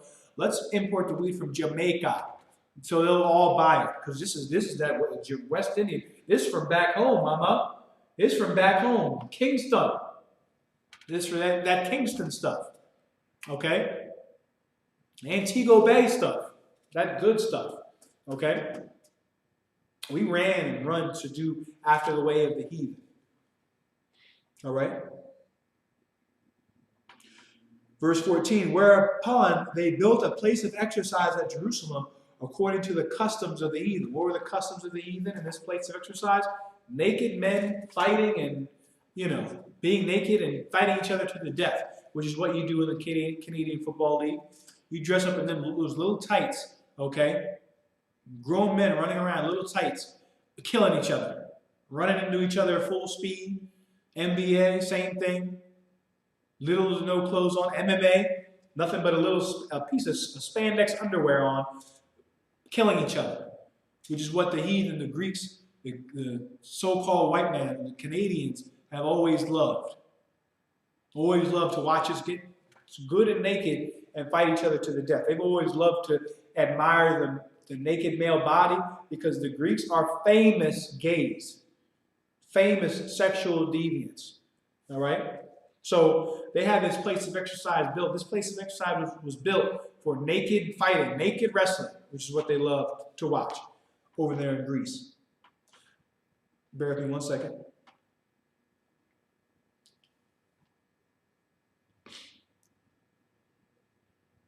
And made themselves uncircumcised and forsook the holy covenant and joined themselves to the heathen and were sold to do mischief. Right, we made ourselves uncircumcised. We made a promise to the Most High not to get high, not to smoke cigarettes, not to go to brothels, not to celebrate Christmas, and we broke that promise. Now we celebrate Christmas. Now we go get high off Jamaican pounds and do after the heathen and have sex with heathen women in Toronto and in Montreal. We made ourselves uncircumcised and we were sold to do mischief. Sex trafficking. Aren't those women, aren't they sold to do mischief?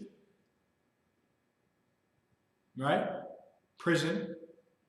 Sold to do mischief. Sold into the slave master's penitentiary system to make what? Pennies on the dollar? Making their industry strong? We were sold to do mischief. After what? After we joined the heathen. Let the so-called Negro in America separate from the slave master and watch how quick the missing black woman epidemic drops. Missing Hispanic woman epidemic drops. Missing First Nations women drops when we separate from these heathens. We're around them and they eat us up, gobble us down, all right, and destroy us. In Canada. Okay. 1 second.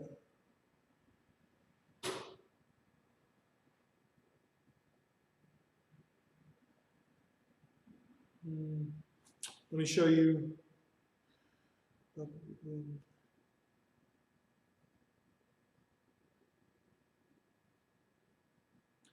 Bear with me 1 second.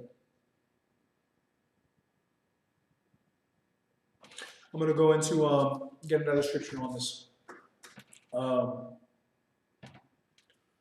what life was like during this time and why we revolted.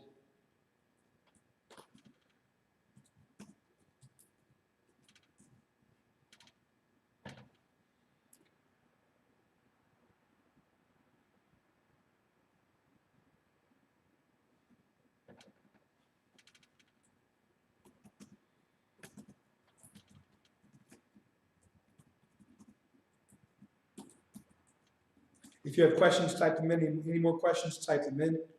All right. Going back to 2 Maccabees chapter 6. Show you the environment that we were in that prompted this rebellion. 2 Maccabees chapter 6 and 4. I'm going to go to 2 Maccabees chapter 6 and verse 4. For the temple was filled with riot and reveling by the Gentiles. Riot and reveling, reveling is an orgy or a feast in wickedness. Their feast in righteousness, like the feast of dedication, the Passover, etc. Then there are feasts in wickedness, reveling. Christmas is a revel. Okay, it's an orgy to a god named Sol Invictus. Santa Claus comes from that whole idea of Santa Claus and him riding on a sleigh. That goes back to Odin. When you look up Odin, it said that Odin had an eight-legged Sleipnir, an eight-legged sleigh, and he rode off in the sky into the underworld. Doesn't Santa have an 8 reindeer or 8-legged sleigh? And he rides off into some place in the North Pole, and he makes gifts with elves? Well, Odin did that as well. Odin was a high Germanic god. Guess who worshipped Odin? Black people, woke black people, the Nazis. If you celebrate Christmas, you are a Nazi. Okay? You support and you serve the same God as the Nazis. But when let a Negro get shot in Canada, let Devontae Miller get his eyeball knocked out, you as pro-black as Malcolm X. Okay? When on December 25th, you celebrating and worshiping with Adolf Hitler. All right? Santa Claus is a high Germanic god named Odin, who is the same god the Nazis worshipped. All right? Christmas is a white supremacist holiday on top of all else.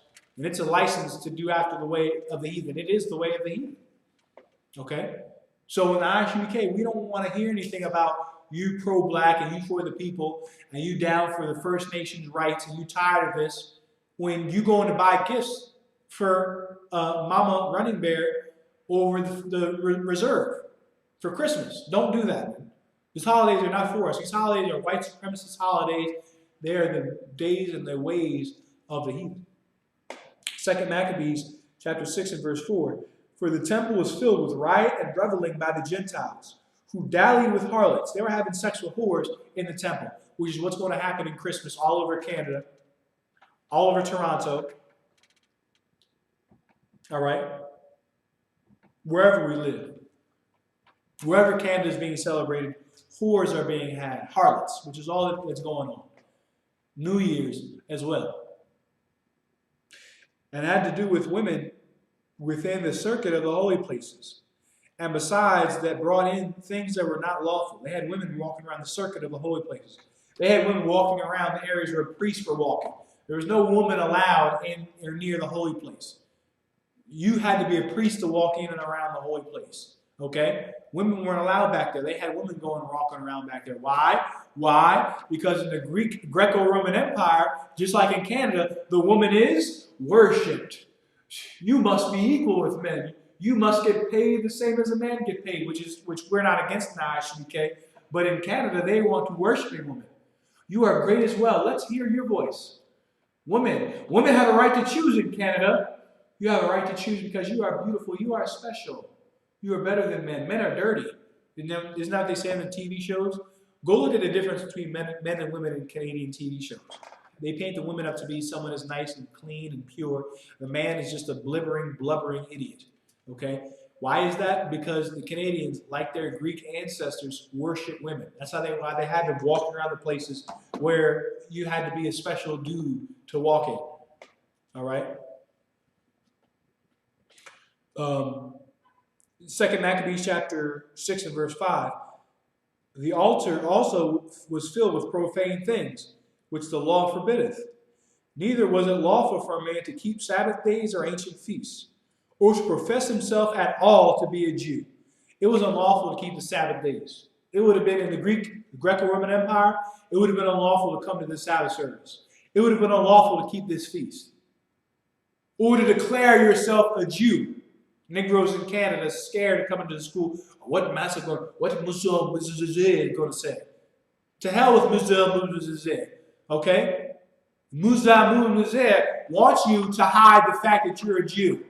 He wants you to call yourself Haitian and clock into work with a clean face. That's their damn plan. That's what they want in Montreal and in Quebec. And they're having a good time at it right now. Negroes in Montreal don't declare themselves to be Jews. Negroes in Toronto know they're Israelites. West Indians know they're Israelites. Don't declare themselves to be Jews. Why? Because it was outlawed. You can't do that. I don't want to wear their shield. I don't want to be in camp standing with those angry brothers yelling at people. Oh, my job will find out and I'll get fired. I've been doing this for nearly half a decade. Don't give a damn what job, school, or anything comes and sees. I am a Jew. We are the Israelites. All right? And until all eternity, that's all we're ever going to be. So you might as well own up to it. Declare it. All right? And stand on it and do what the scripture said. Say, stand stiffly for the name of the Most High. Negroes in Montreal, stand stiff. The slave master up there in Quebec got you into loving everybody, Moses said, and you done brushing shoulders with everybody, and he done took your spine out and put some French jello in it. Put some crepes in your spine. Take the crepes out and put some Bible in your spine, black man, Hispanic man, Native American Indian man. Put some Bible in you, some truth. Get some Jew in you, all right? Some Israelite in you. and take out the Jamaican weed and crepes and jello that you got in your spine right now. Declare yourself a Jew, man. Don't be afraid of who you are and what it is you stand for. All right? Because at one time it was illegal. And guess what? Men and women died, were murdered for celebrating the Sabbath. They were, for keeping the Sabbath. They were murdered for going to the Sabbath service. We went into caves to celebrate the high holy days. They found us in the caves and they murdered us. You can read a story in the Maccabees where two women, they were thrown off the side of a cliff. All right? I'm going to read on. And in the day of the king's birth, every month, they were brought by bitter constraint to eat of the sacrifices. And when the feast of Bacchus was kept, the Jews were compelled to go in procession to Bacchus, carrying ivy. All right? So they had to celebrate the king's birthday. The celebration of the king's birthday is a heathen custom. Birthdays are not in the Bible. Birthdays are celebrated by our enemies. Okay? Will you see a soldier in Vietnam celebrating the North Vietnamese holidays? No. Would you see a Jewish man celebrating the Nazis' holidays? No. So why is the Negro First Nations celebrating the holidays of their enemy, of Napoleon and of Canada? And we shouldn't do those things. We should celebrate the feast days of the Most High. Okay? The king, they forced us to keep his birthday. All right?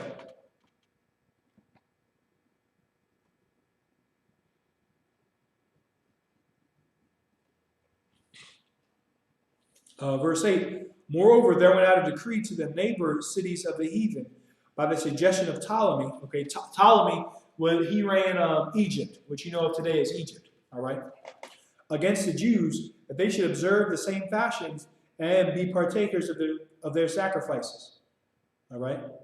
And whoso would not conform themselves to the manners of the Gentiles should be put to death. Then might a man have seen the present misery. Then might a man have seen the present misery. Then might a man have seen what was going on at this time. What we're going through right now in Canada, it's not that bad. It's not that bad. You can get over it and you can man up. All right? You can man the hell up, which is what Negroes, First Nations, they're going to do in Canada. They're going to do in Montreal and in Toronto and in Winnipeg and in Vancouver and in Saskatoon and in Winnipeg and in Edmonton. They're going to man up, man. They're going to man up and they're going to put on righteousness as a breastplate. They're going to wear it. They're going to put it on, okay, like a jersey. And they're going to practice it, man. So those are the scriptures on what was going on. You can read about the many wars that were fought in the book of the Maccabees. All right. Also in the book of the Maccabees, it talks about how the Ark of the Covenant, it was lost. But the Ark of the Covenant is buried, I believe it's in Mount Sinai, or what you know, I think what it's called today, Mount Moab. All right? Mount Moab, okay? Which is, I believe it's defended at gunpoint by the Saudi Arabian military, day and night. All right?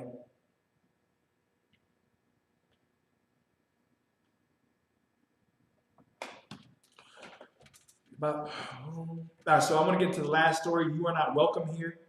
All right, from the First Nations.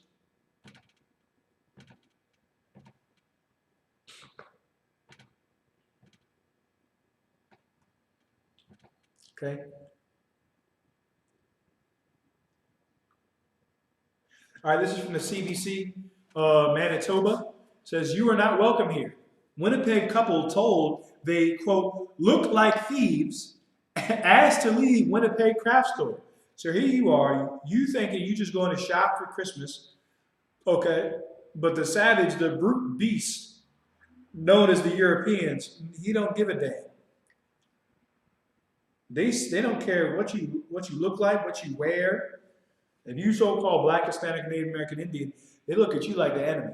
There's a story that came out in Chicago in the United States how another European hit a girl, and she said the only reason she hit her because she was Mexican. Hit her. Hatred and racism, real hatred and real racism is spreading across the earth, and it is not being spread by the ISUPK. It is being spread by the slave master. And why? Why is it being spread? Because it's always been in his mind. Okay? Desiree, let me make sure you can see this. Okay. Desiree McIver, so I can. Okay. Desiree McIver wants to see changes in how retail employees interact with indigenous people. Desiree McIver says she and her partner were asked to leave a Michael's craft store on Monday after a staff member said they looked like the people who had stolen from the store early. First of all, if you get a report of a theft in a retail store, you're supposed to notify the police. Why are they playing vigilante, First Nations? Maybe it's because they've always played vigilante. If the thief were white or European, they would have called the police and they would have let it go.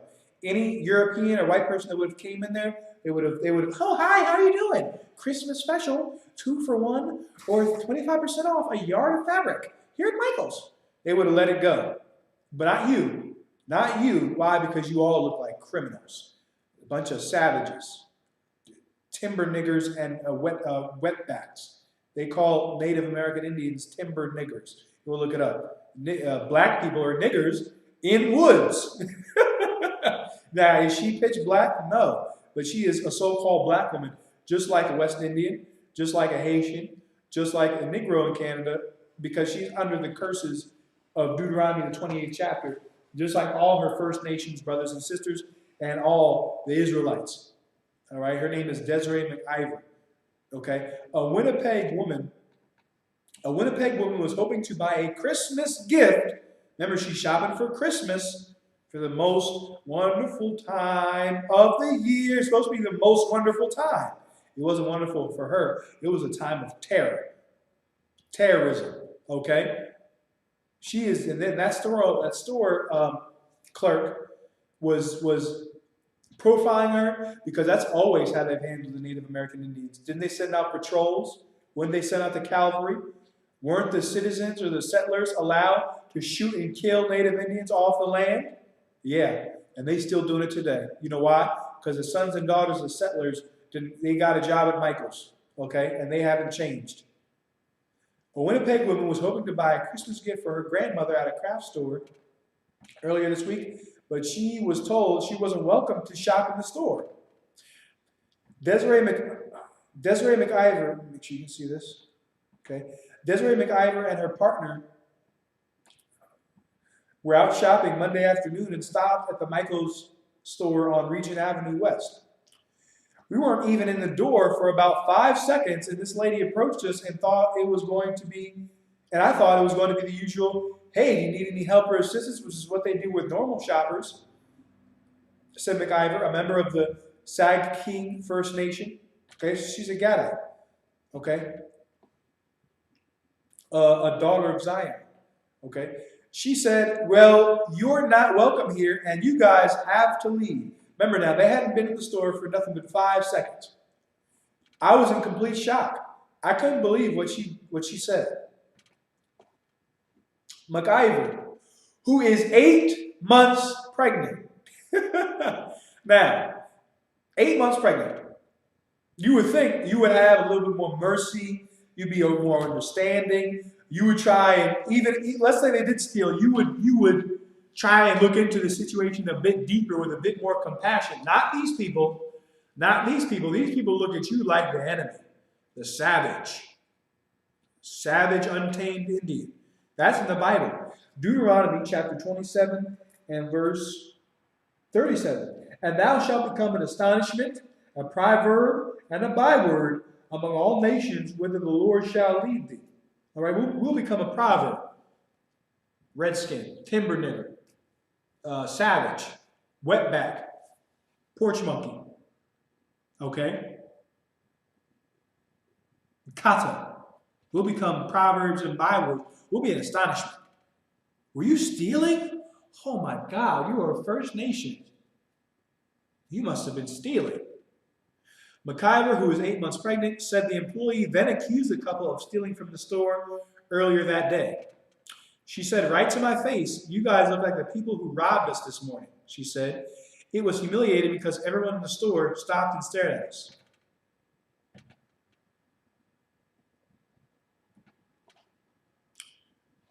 MacIver said they tried to explain to the employee that they had never been to the store before, but the employee insisted they leave. You have video footage in these places. You have security that is on guard, gets a salary to watch the store in many of these stores. Yet, they were told to leave. You look like them. I mean, you can go back and look on a damn camera and see whether one of the thieves is pregnant or not. This woman is 8 months pregnant, which means the baby, it's obvious this woman is carrying a child, is carrying another person. Yet, to the slave master, you understand, you got to go if you're stealing.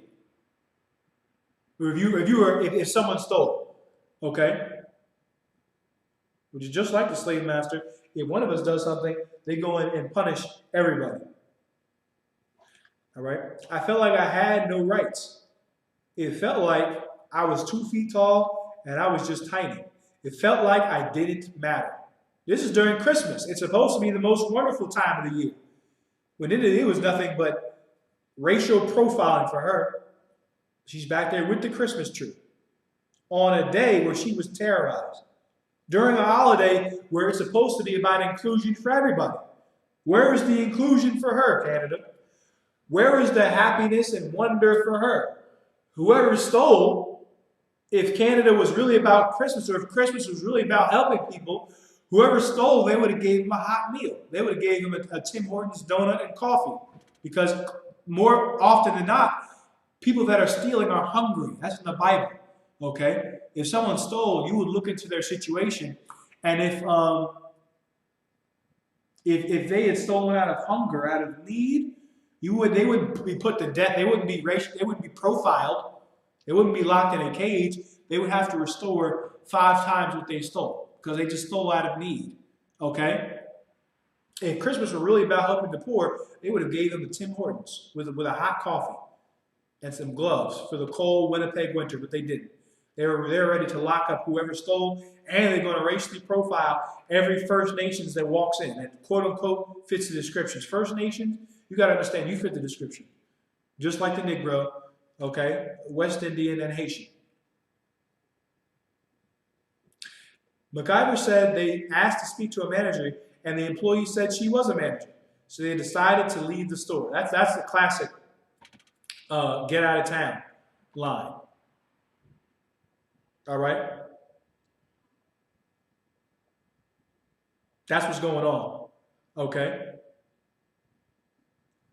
That's what's going on. Bear with me 1 second. That's what's going on in Canada to the First Nations, and it's not going on to everybody else. It's not going on with the Arabs. It's not going on with the slave master. It's not going on with the Chinese, with the Africans. Remember, the Africans, they're dark-skinned too. Are they getting racially profiled? Hell no. Not the way Devontae Miller was. Devontae Miller's eyeball was beaten out. Was Dukumbu from Eritrea, was his eyeball beaten out? Was Mati Fasa from Somalia, was his or her eyeball beaten out? No. Your eyeball's getting eaten out, getting crushed. You're getting beaten out, getting crushed. You're being destroyed. You are being terrorized in these streets. You are the Israelites. Okay? You are the Israelites, First Nations, and you fit the description. Christmas has nothing to do with us. After that incident, she should have left Christmas. Jeremiah 10:2 says, the customs of the people are vain. Christmas is vain. Leave Christmas alone. That Michael's craft store will be on their goddamn knees praying that First Nations will come in and buy their crafts. First Nations should boycott Christmas. The Negro, the Haitian, should boycott Christmas. We're not welcome on these days. Christmas is a vain holiday, and it is a day of our destruction. A day of racial profiling. We just proved it to you. We didn't make that up. We didn't make that up. Christmas is a day of racial profiling, of terror, and it's the least happiest time of the year. The suicide rate will skyrocket during Christmas. Drug overdoses will skyrocket during Christmas. Sexually transmitted diseases will skyrocket during Christmas. Cases of AIDS will increase during Christmas. Deaths from overeating and gorging yourself and alcohol poisoning and car crashes from drunk driving, from impaired driving, driving under the influence of drugs while drunk will increase. Crime reaches its highs during December to January. That's during the most wonderful time of the year. Christmas is the least wonderful time of the year. Christmas is a day of this sister, Desiree McIver, of her racial profiling and her terror. She was terrorized, man.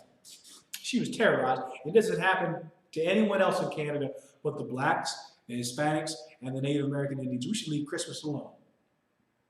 We should leave Santa Claus well enough alone. It's a white supremacist holiday, and they showed Desiree McIver it's a white supremacist holiday. Get out. Leave. You're a thief. You stole. I thought it was Christmas, Canada. Christmas is not for us. Okay? They're not going to stop racially profiling us.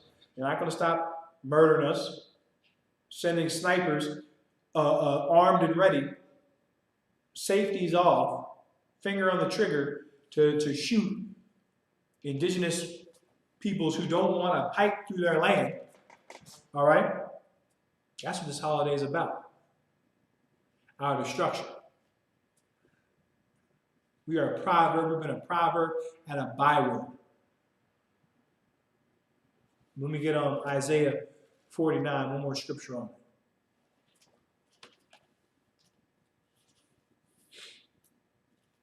If you have questions, go ahead and type your questions in. Questions typed.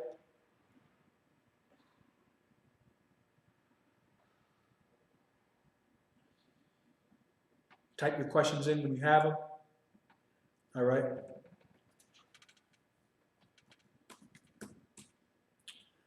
Bear with me 1 second.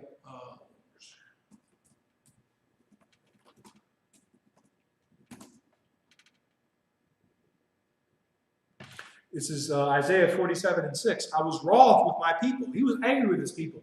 God is angry with the First Nations. Most High is angry with the Negro for their actions, for their disobedience. Okay? I was wroth with my people. I have polluted mine inheritance and given them into thine hand. We were given, the First Nations were given into the hands of the Canadians. The Negroes were given into the hands of the Canadians.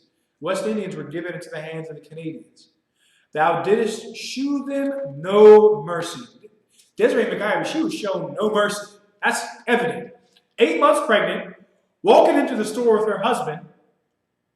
You would think it's the happiest time of the year, right? You would think, oh, how are you doing? How are you doing? Oh, congratulations on the baby. It's Christmas. Not if you're First Nations.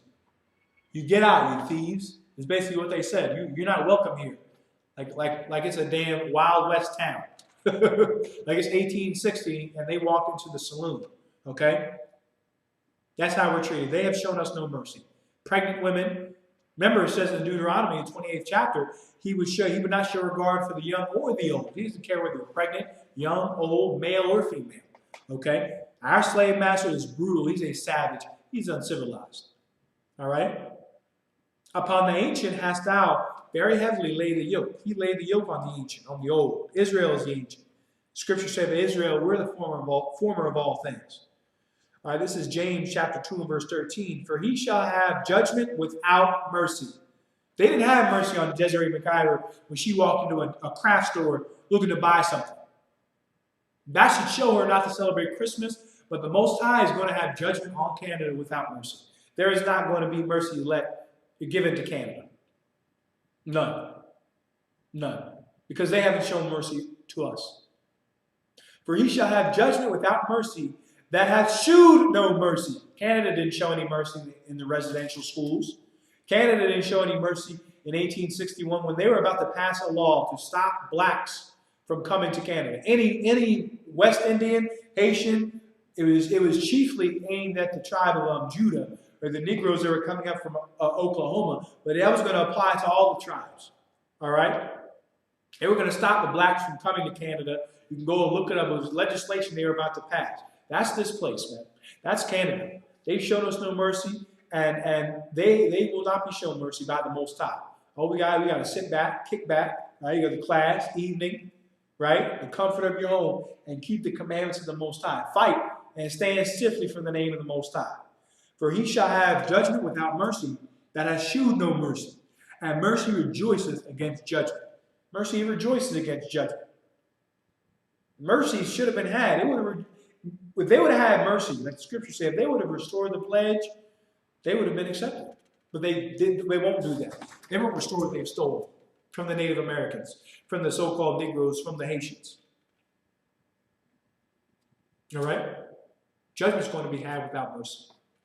That's what's going to happen. That's the future of Canada and all the lands that blacks, Hispanics, and Native American Indians are located. All right? All right, Shalom, Yahweh, Shabbat, Shalom, Sabian Birdman, what's going on? All right. Any other questions? Go ahead and type your questions in. If you have questions, type them in. We should also be on Facebook as well. I'm going to post a sign out link. If you're watching the class, sign in. If you don't have your name, you want to be a part of this, go ahead and sign in. All right, I'm posting the sign in. I posted the sign in link. Posting the sign out link. Go ahead and sign in. We need all hands on deck. All right, from the blacks, Hispanics, and the Native American Indians to push the truth. Okay, which is what is being pushed. All right, so go ahead and click the sign out link. All right.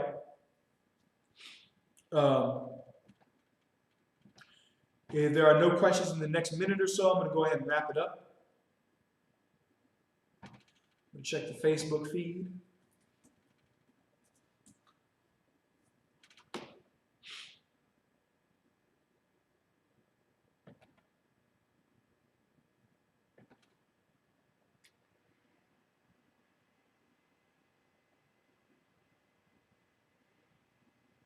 Okay.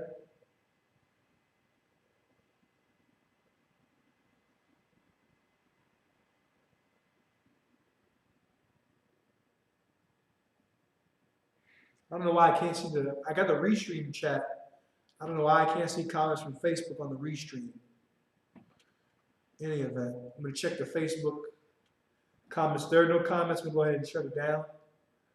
And there are no questions, rather.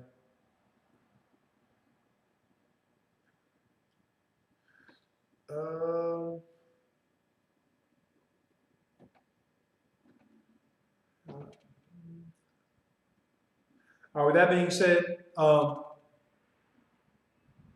being said, Christmas is a lie. Christmas is a filthy, disgusting holiday of the heathen.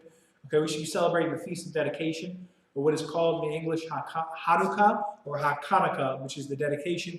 You can check it out in the Zondervan's Pictorial Bible Dictionary as the Feast of Lights.